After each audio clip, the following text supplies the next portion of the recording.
motherfucker? Suck bitch. Sweet me, bro. Whoa. Alright, man. Fucking Kenta dog. Sup? What's up, man? My man Yoshihashi. Sorry, man. Wrong stable, dude. I'm not fucking Yoshihashi, man. We did a bit You of can be Chase Owens for tonight. Crown Jewel. Crown jewels, man. Why am I? Oh yeah, because I'm wearing like a backward cap, man. I mean, if I had my hair dyed, I'll probably the what's the guy's name? Yujihiro Takahashi, man. Yeah, man. You'll be the Tokyo Pimps. No, we cannot do that, man. Social distancing, man.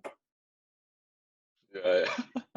So like, even if there's gonna be a hero on those, gonna be like, keep your arms crossed, man. For sure. But, shit, man. You know what? We're starting this off with a fucking wrestling reference, man. Like, normally this kind of shit only begins like towards like the tail end when we have like nothing else to talk about. But fuck, man. You know what? We should just talk about wrestling. We should just start with wrestling right away. You know why? Because we talk about the Jeff Cobb story. That's the hot topic. So it was like, what was that? It was literally the last gig that I saw you before the circuit breaker thing happened. Yeah. Yeah. Then there was this big dude. Like, he's my friend, like, actually, but I won't mention his name. But I know him already. And suddenly he walked past me. I said hi to him. Then you tap me on the shoulder. It's like, hey, dude, this guy looks like Jeff Cobb, man. Then at that moment, I just like, fuck. Never saw him the same way ever again.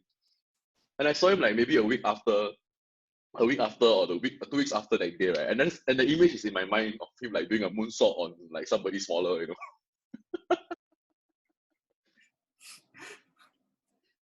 I think you might need to practice social distancing when you see him back at shows again, because if he happens to hear this, which I think he might, because work gets around pretty quickly. Yep. He's gonna give you the tour of the islands, man. He's gonna give you the tour of the islands and he's gonna give me a fucking moonsault. Then we're both fucked. We're both fucked, dude. Like I think for him, right? I think even without this whole COVID thing, right? I think we still need to practice social distancing with him around, just not to get hurt. You know? Let's just hate it, man. Like when we see him, no, you know what I'll do? When he walks, I'll play his New Japan theme song, man. That would be so fitting, right? Oh man. Oh man, I only imagine. But shit, you know what? That being said, like I realized that whenever we go for shows, most of the time, we are the same bunch of assholes that don't even talk about music altogether. We don't even talk about like the bands, or we don't even talk about, oh, do you check this out? It's mostly it's you, me, Payan, Asri, and then a few others. And then all the stupid wrestling just come out. Correct. Do you know about like the joke where the joke about Kasman? No. Do you notice that Kasman looks like Mehadi version 1? I thought you knew, because like whenever like Kasman is around with Nas and myself and Payan, right? Then we always go to him and go like, oh yeah.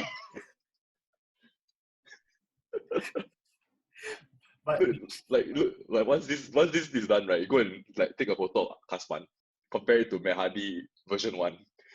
The resemblance is uncanny, dude. Trust me. I didn't want to say anymore, man.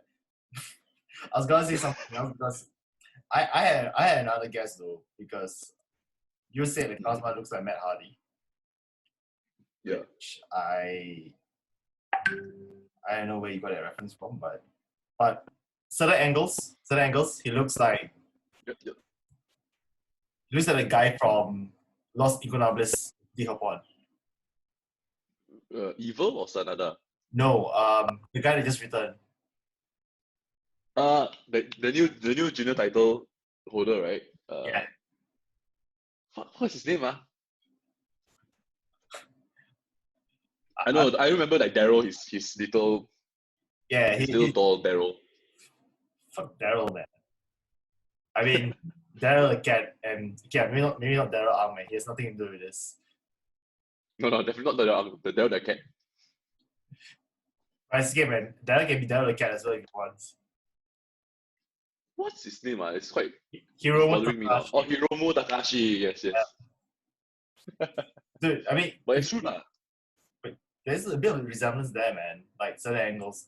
I can see the version 1 vibe with Class 1, but he also has the he has the tranquilo look, bro. tranquilo. Then like this guy would just like suddenly slam himself on the floor during a promo. But do you manage to watch New Japan when they were in Singapore? Because they did come. No, I don't think that was a couple of years back, right? Wasn't it? Yeah, that was New Japan in Singapore. That was 2012, 2011, 2012. Either one of those. I can remember I remember not going for it. I know it happened, but I can't remember why I couldn't go for it. 2012, I was probably in poly year 1 or sec 5, so probably due to money lah. I'm guessing due to money issues. I'm guessing as much. Yeah. But at point in time, it was because like in 20. I think also at a point in time, like New Japan didn't really like kick off in full in Singapore. No, not yet. Like that period is just. I think that period was a very, quite. It wasn't a very popular era of wrestling in general, like at all. Like I remember like I stopped watching wrestling until 2011, and it's because of the CM Punk storyline, the whole Summer of Punk. That's how I got back into it lah. Before that, I stopped watching for a couple of years already. Then came the whole Daniel Bryan story. Yeah, then you hear about CM Punk and Bryan, and you look at like Ring of Honor. Then you start looking into more different companies and all this independent stuff, and then eventually like you lead to New Japan because everyone for somehow or rather came from New Japan to WWE in like 2015, like Balor and all these kind of people lah. Then from there, like New Japan was like a big thing lah for me. Yeah. I think that was about the same. I think it was about the same time where they had that boom as well. I think it really helped when they signed guys like Balor and Nakamura and few of these guys and everything. And it's so weird because like Japan is a country that's close to us, but we are not into Japanese wrestling. We're into like WWE. But maybe because they don't get a kind of TV exposure, I would say. But the reason like why I watched New Japan in the first place was because I was just channel surfing, and then at the point, like AJ Styles was in TNA, Impact, thereabouts. And then he left. AXN, right? Sorry? The TNA was on AXN, I think, a few years ago. Yeah. And then he left for New Japan. So I was quite a huge AJ Styles fan because he was like, to me, he was like really phenomenal. So I followed a brand. Not intended.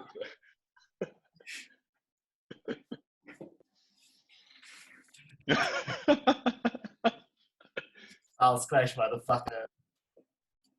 Bitch. They don't want. They don't want. Oh no. I prefer his TNA team, you know, the King of the World team. Yeah, that I actually love it. I don't know why. I fucking love it. Yeah. I agree, man. I think that was. But like, he went to New Japan. He went to New Japan after like I think 10 years in TNA. Yep. And he straight away won the IWGP heavyweight titles. Yeah. Like fuck. and that was the first time I got to know about Bullet Club. I mean, honestly, like I got into the Bullet. I saw as though I already part of the Bullet Club, but you know what? I thought was part of the fucking Bullet Club, man. Like, I got into the Bullet Club because of AJ Styles, man. And I also realized that you had guys like my brothers, the Gorillas of Destiny. Yeah. The gods. Yeah, man. Gorillas of Destiny. And then you had guys. Futaba has a swag like no other, man. Of course, they do, man. Come on. Like, look who their dad is, man. Fucking hardcore, man. Right. Dude, I think actually it's the same for me, like with Bullet Club and whole. I was a AJ Styles fan back then already, like when TNA was showing on AXN, like in Singapore at least, right? Yeah. Then the first thing was like, why this wrestling is like, why is the ring 6-sided? You know. Then who's this one guy like doing flips and everything and like what the fuck? Then you like realize his name is like AJ Styles. and his shtick was like being phenomenal, and he actually lived up to it. Then when he left, like the whole horrible, to me it was very bad like the era of TNA where like Hogan, Bischoff, Flair. It's basically WCW Part 2. Then I got sick of it lah. But I heard when he left TNA, I think he did a short stint in ROH before he went to New Japan, if I'm not wrong. Yeah. That might have been the case. Yeah, I think he did a bit of a transit in ROH for a while. Oh yeah, he did. Yeah, he did. He did a fair bit of that. Yeah, should have like I remember have lah. But now he's in like WWE, which like, yeah. That kind of sucks, like some of these wrestlers that I actually kind of like guys like Bella and especially Nakamura, because I was able to watch him live when he wrestled in Japan when they were in Singapore, and I was so like, oh man, I was like thinking this guy's like a rock star of sorts, with the hair, the swag, and Bayan's hair and stuff. Maybe that's what we should combine it next time, man. King of Strong Style. Bayan, that's Bayan. King of Pan Style. But that's the thing, like the moment you go to WWE, I don't know what happened, man. Like suddenly that luster, that star appeal that they have just slowly wins off.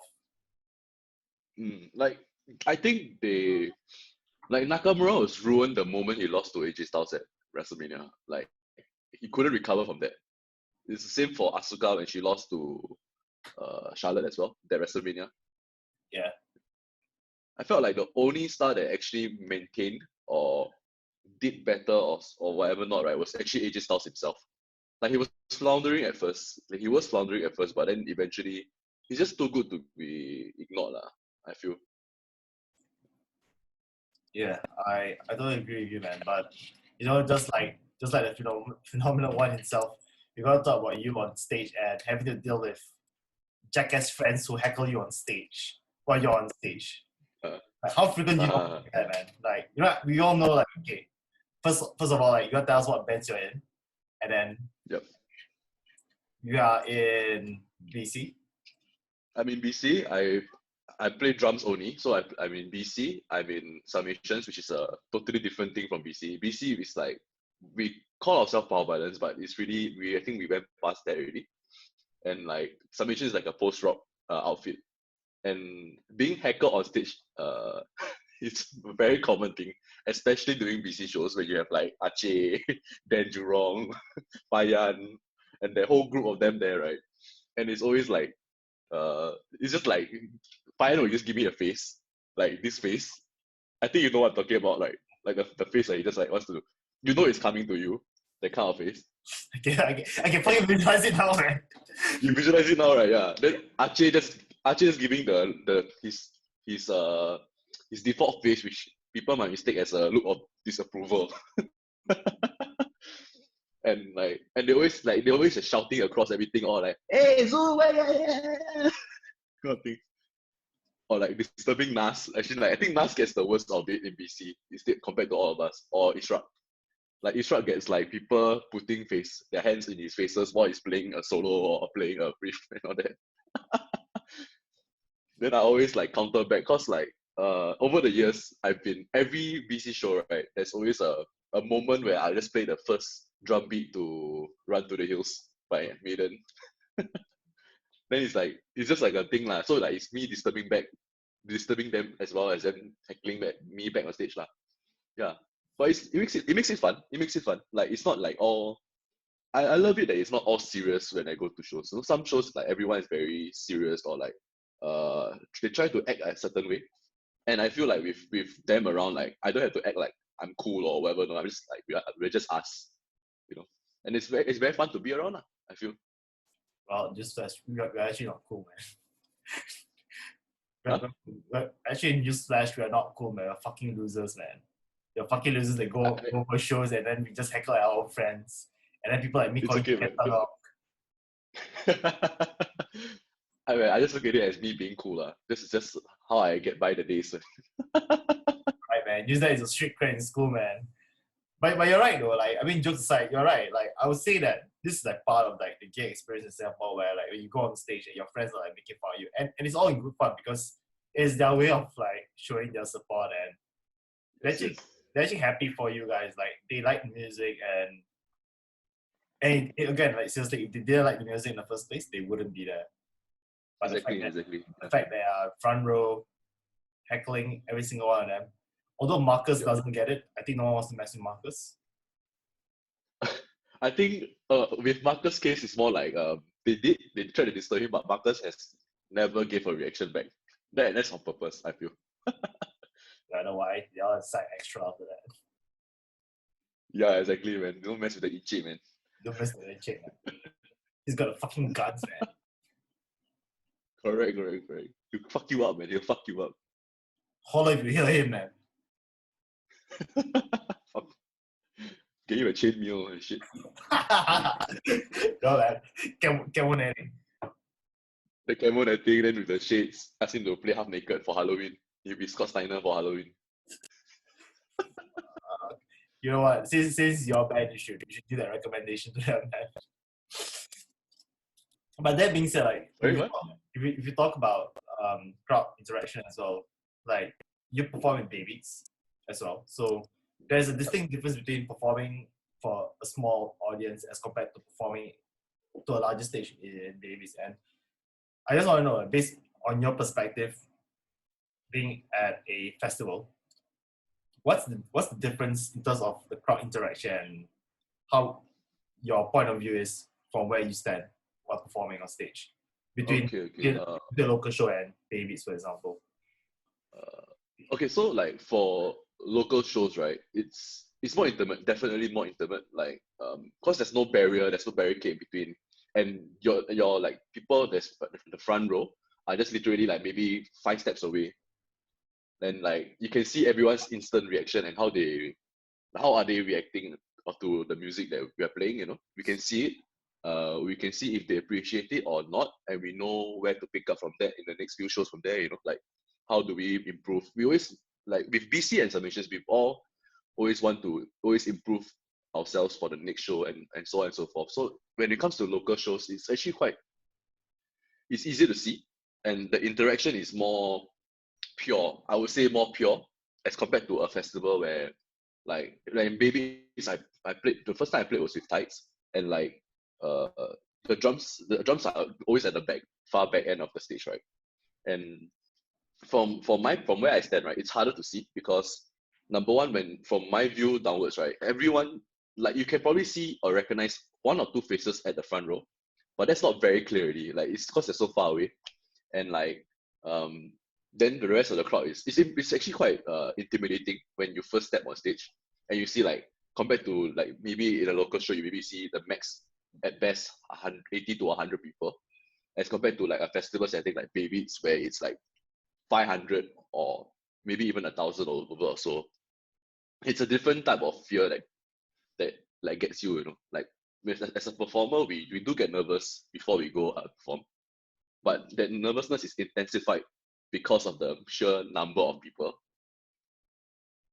that you see on the festival scale lah. And like and because of that, right, we are it can go both ways. Like for me, I tend to be more anal about my performance in the sense that I don't want to fuck up a lot more. Like in local shows you fuck up, and I mean we try not to fuck up in a local show, but and the difference is like local show you fuck up, it's not as people will look at it, yeah, you see, he did it again, like it's like a joke thing going on. But in a festival scale, right, you really do not know who is watching.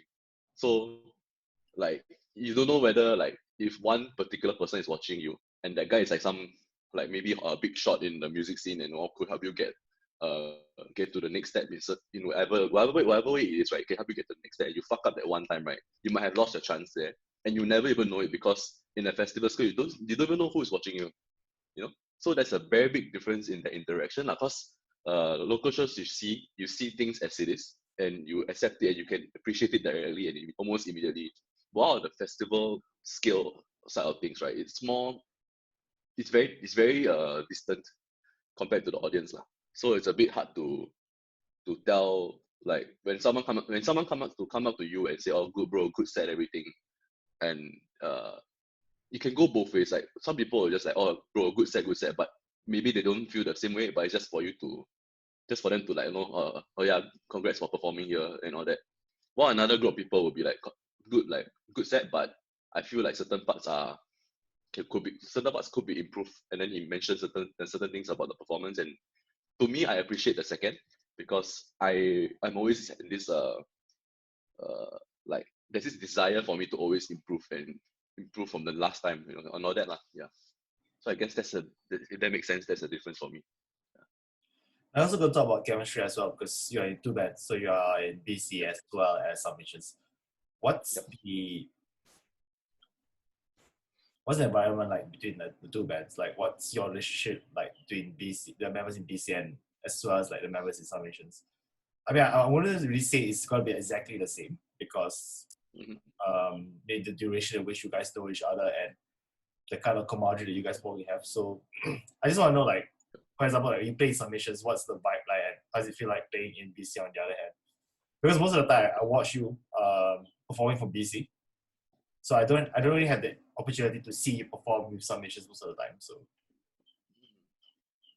what's the like difference in terms of like the bandmates interaction? Is that what it is? The chemistry and how you guys go about like performing and detailing your sets and everything, because I don't think like you guys would just like go on stage and just like plug and play. I mean, I think there's a bit of a myth. Like, you guys will actually think things through and start planning and coordinating like how you're gonna go about doing your set and everything. So I'm pretty sure like Summations and BC, it's two different tactics, so to speak.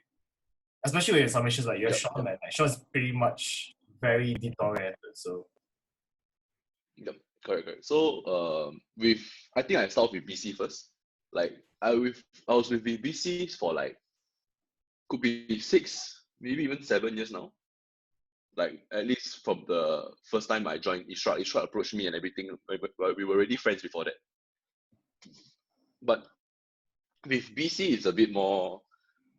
At least this is all what I feel from my opinion. But then like in BC, it's like it's very.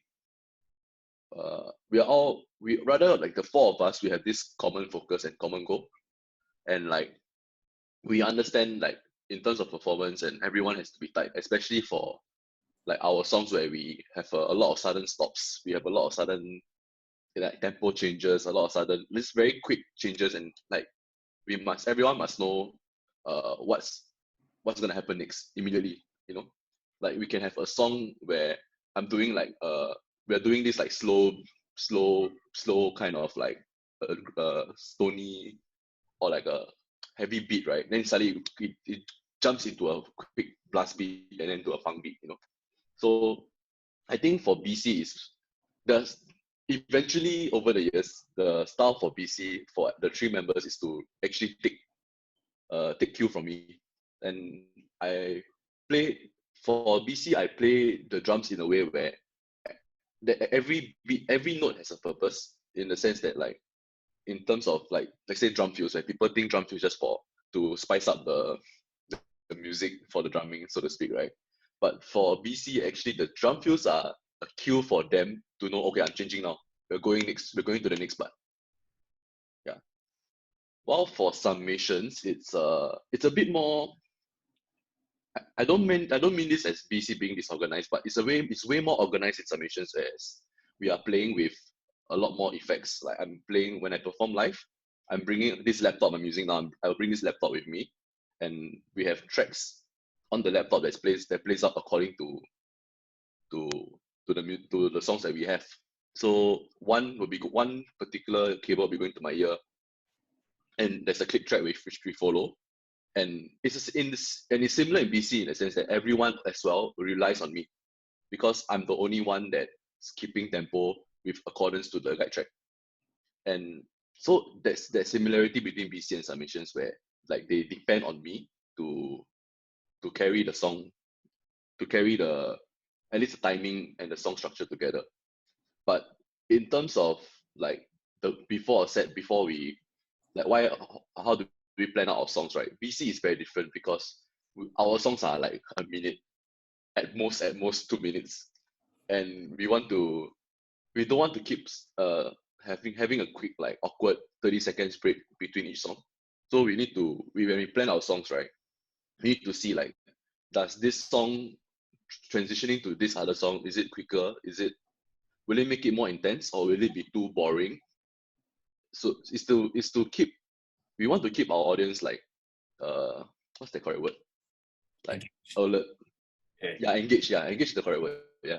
So like we cannot have the same type of style of song for 3 songs straight, that kind of thing. So we always have like a heavier, doomier song, followed by a quick song, then followed by a way heavier song, instead of uh like quick song, a quick song, a quick song, followed by 3 slower songs, then followed by 3 heavier songs.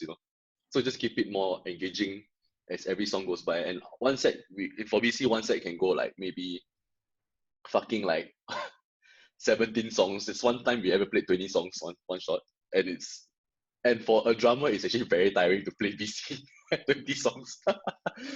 Yeah. It's also because like the genre in which BC plays, like talking about bioviolence, it's a lot of very quick blast beats, like straight to the point, just kind of short, man. Like basically what you call like all killer no filler, that sort of shit. Like there is no time to like have a guitar solo wankery or some sort of blast beat. Correct. That's or anything. Like for you guys, it's just in your face. There you go. That kind of thing. It's just like a fucking come blast next, and I think it really helps with the audience as well, because especially in this generation where attention spans are like pretty short. So imagine if you were to play like either the same thing like in repetition for like 2 to 3 songs, people would just be they're either gonna walk out or they just get They get bored basically. Yeah. But speaking of which, but that's the difference with Summations, because in Summations it's more of a like, it's the opposite end of BC, where in that sense where BC is very, or like you said, like no filler, just go for it, right? While Summation is more of at least we like to believe that it's more of a story based song that we're going for. So that's the planning for the song, the sets. If the planning for the set before, we plan like, okay, like in terms of like a journey, right? Which is more, how will it flow better, that kind of stuff. And it's just because it's a different genre, and like and the audience will perceive it differently lah. So it's just how both different bands we tackle around it. That's the best I can say, I guess. I'm not too sure. I mean, it kind of makes sense. Like there's a vast difference between the 2 bands. I listen to both. Although I say like I think I listen to BC more than I listen to Summations, but you can tell there's a distinction between both bands. But also that being said, like now we're talking about attention spans and people getting very fidgety. Like how do bands like of now try to keep up with technology and try to be up to date with wherever it's available? Like we talk about Bandcamp, SoundCloud, even things like Facebook and Instagram. Like there's so many social media tools available, and in your view, like what do you usually capitalize on in order to get a broader audience? Because again, now with the internet, like you go on Spotify, there's a lot of bands to choose from, and it's very hard to pick. Like even like for example, like in Singapore, if let's say I play in a punk band, there's gonna be like 20 other punk bands out there. But how does BC or Summations stand out from the rest in terms of capturing the attention of casual listeners? Okay, so I can speak. I'm not really in charge of this side of things with both bands, but I feel like with BC, right, I think it's just how we are as people in general. Like with BC, we're a bit like, we are no nonsense. We don't really flaunt about ourselves too much, and we just especially like Marcus. It's a bit. Sorry. Especially Marcus, yeah. Like we are like, 4 of us we are very straightforward, and we're very real people. We don't tend to sugarcoat anything and all that, and we might rub some people off the wrong way, but it's how we, in taking that, right, that's how we actually promote ourselves online and all that. But to be very frank, for BC, right, we are not so worried about online in terms of plays, like streaming online, like from Bandcamp or from Spotify, right? We're not too worried about that. Of course, if the numbers were good, we'll be happy about it, but it's not like our main thing because we feel like the particular style that we are playing or the audience that we're catering to is not really an audience that is, I could be wrong here, like this is my opinion, but like they're not really people who really listen to things online. They're the type of people who like really collect like CDs or tapes or vinyls, and that's what we're going for lah. So it's for VC is very like direct kind of marketing, if you will. Like when we are there at shows and we try to push a bit, but online we just post online. We just post online just to show the world that hey, you know, we're still around, we're still doing stuff. Yeah. But for Summations, it's a different ball game because we have nothing like printed out. Like we have no physical CDs whatsoever, and so we capitalize more on Instagram and like oh, we have an EP out, we have this other EP out. Do check out our link and all that. And it's a very constant push. Like every once in a while, we'll post online just to remind people, like, you know, we're still here. And with the whole like Spotify thing in the last few years, right? The problem is like actually there's so many new content coming out. There's so many new content coming out on a daily basis, right? And it's a bit sad, but how you can actually stand out is actually to get playlisted by Spotify themselves. That's actually one way that a lot of artists actually get popular, so to speak. You know, like you can have like, I won't name anyone or any bands. There's this artist it's a local artist, and like, wow, the person has like, wow, thousands and thousands of, maybe tens of thousands of plays on Spotify for that one song. But when it comes to a live show and you put a door ticket like for $10, right, you can barely draw 50 people. So that's like, I mean, it goes to show a lot lah. Or like maybe an underground show where, let's say, like just any bands that we know, and we put out like even a $10 ticket, and there's like way more people that will turn up because like the music is more real and in our face, lor. I feel so like you can't discount the like emotional connection with the type of music that people have with a particular genre, you know. Like I think most people now, like maybe newer bands, need to realize that it's not all about the number of plays you get. I think that's what a lot of people are worried about. Yeah. But for like BC and even for Summations, actually we're not too worried about the numbers because for us it's just we love what we do, and we are just happy to put it out in the first place more than anything else. Yeah. But we just try to keep relevant via like Facebook, Twitter, Instagram, and with the help of Spotify here and there. Yeah. I'll say at the end of the day, like it's all about substance over style, really. I mean, Yep. like you say, you know, like what's the point of getting like the numbers if you cannot even draw a live crowd? And I feel this is something that's really important at the end of the day, especially for someone like me who goes for shows. And when I want to observe bands, for example, like I need to see that kind of engagement with the crowd. Like I don't want to go to a show or watch a set where they just, you know, they plug and play or just seem disinterested. And you can tell, you know, like especially for an audience member, or especially for someone like me, where, for example, like if I would do videography for a certain band, if I see that there's this disconnect between them and the crowd, then the war is really lost, you know. Yeah, exactly. Probably an artist struggle, and that's the thing about, for example, like for BC, for example, I feel like you guys, you create your own bond, you create your own chemistry, and it works. And this doesn't really have to be reliant on digital marketing on platforms where you need to consistently plug your material on Spotify, for example, and stuff, because that's not your style. But yet, it works to your advantage because when you sell physical stuff, you already have a ready-made audience to purchase these items, you know. Yep.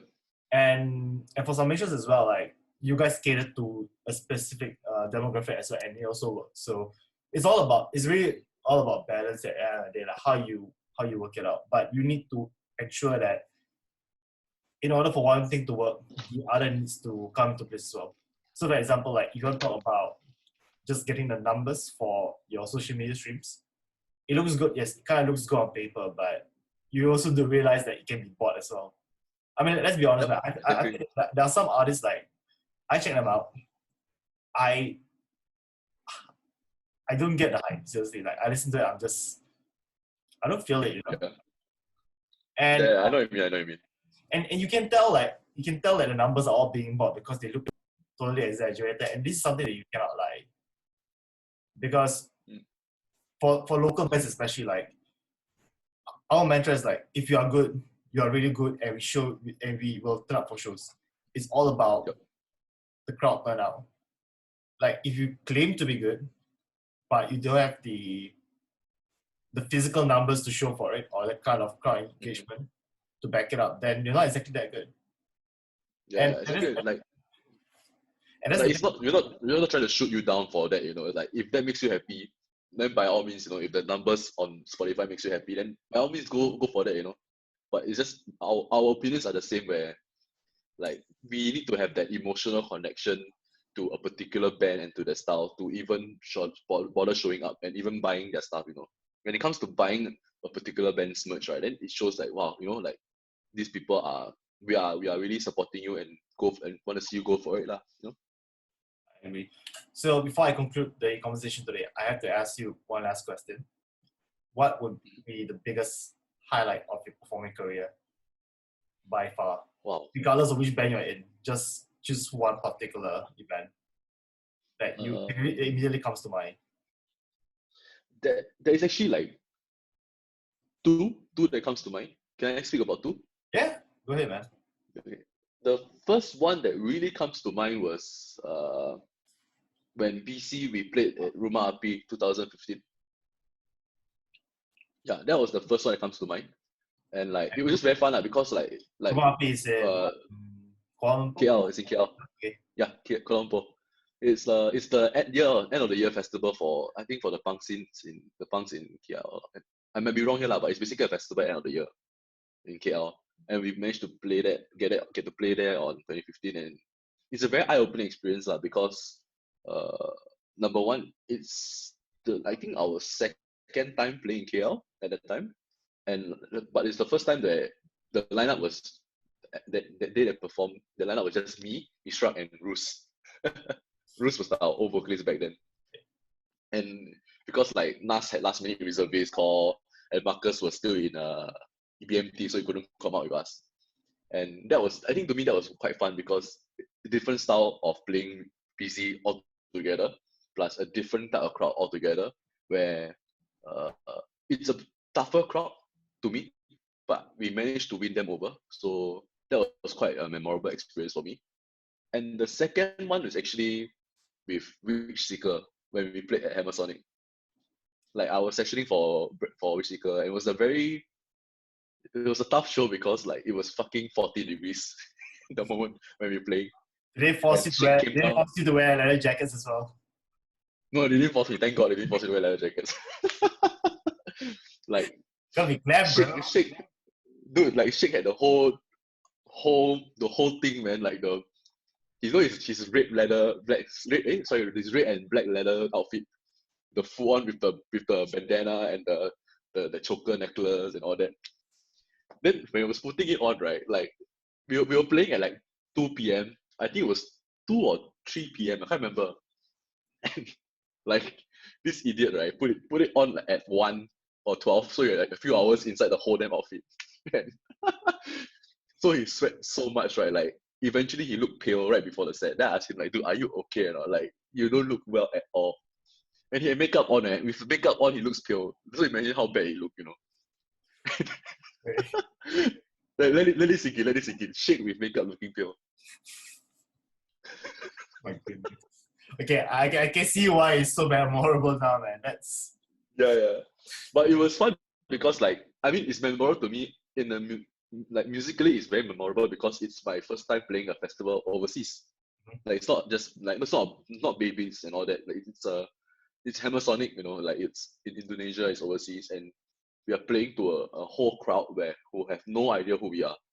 Like literally not a single person. Maybe one or two Singaporeans that came down for the festival, but not a single person, more or less not a single person knew who we are, and they were just rocking out to at least Witch Seeker's music. I was glad to be able to help them out, and I was quite happy and honored they called me to help them out for a set like Hammersonic, yeah. So yeah, those are the two memorable ones, yeah. Rock! Right, you know what? I said it, man. We need to watch this fucking episode, man. But you know what? Thank you so much for today. I'll see you soon, man. No worries, man. And remember, man, see you. to see me, brother. To see you, bro. Take care, man. Let's drink.